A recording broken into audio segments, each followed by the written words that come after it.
interventions are meant to be brief. Mr. Lembit-Opik. Well, Mrs. Hill, I forgive the length of the intervention because we can see what's happening here. She's frit, Mrs. Hill, on account of the extraordinary effectiveness of my fellow Liberal Democrat councillors and indeed Peter Black.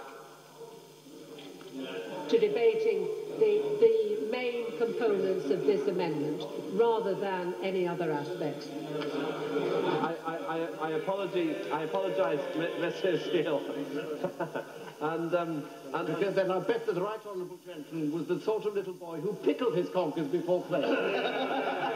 No reference to that whatsoever in the amendment. Mr. David Jones. The fact is, Mrs. Hill, that this is an attempt at gerrymandering. It doesn't belong in the House of Commons. It doesn't belong in the Welsh Assembly. The party opposite should be thoroughly ashamed of themselves, and I wholeheartedly support the amendment. Mr. Alex Salmond. Thank you, Madam Deputy Speaker. The poor, sensitive flower of... The poor, sensitive flower of the Labour members from Wales. Now, Madam Speaker, I speak in favour of... Here, the tender flower has returned. I speak in favour...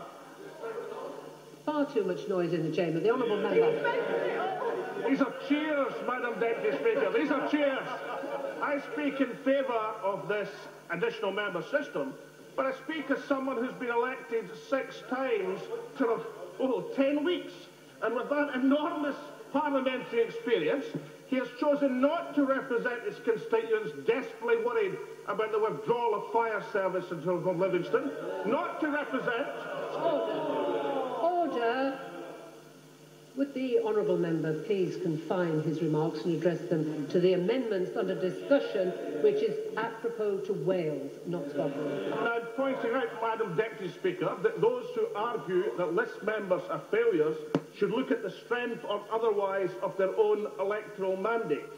And the honourable member for Livingston received 41.79% of the vote, which is 16% of the total electorate in Livingston, which means that 84%... Order. Point of order. Mr. Mark Tarman.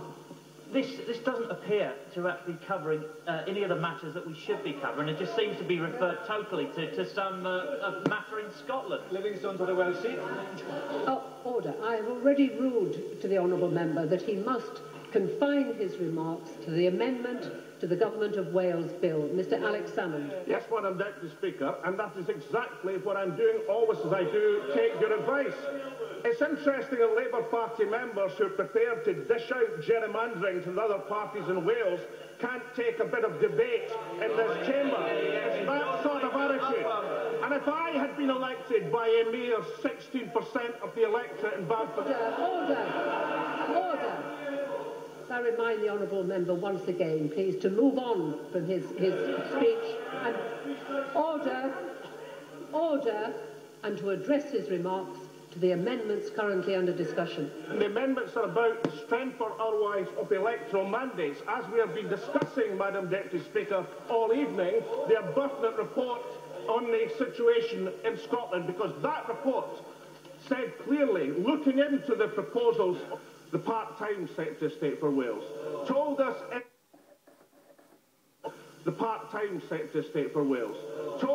in his press release that he had information. Order. Perhaps the honourable gentleman would just remember Erskine May's words here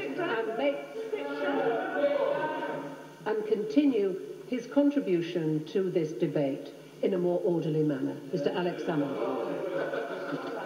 Madam Deputy Speaker, I'm continuing in a perfectly orderly manner, and I'm pointing out that the Secretary of State for Wales on the record was quoted as saying that he had information that Sir John Arbuthnot would have taken a different view if he had known the malpractices.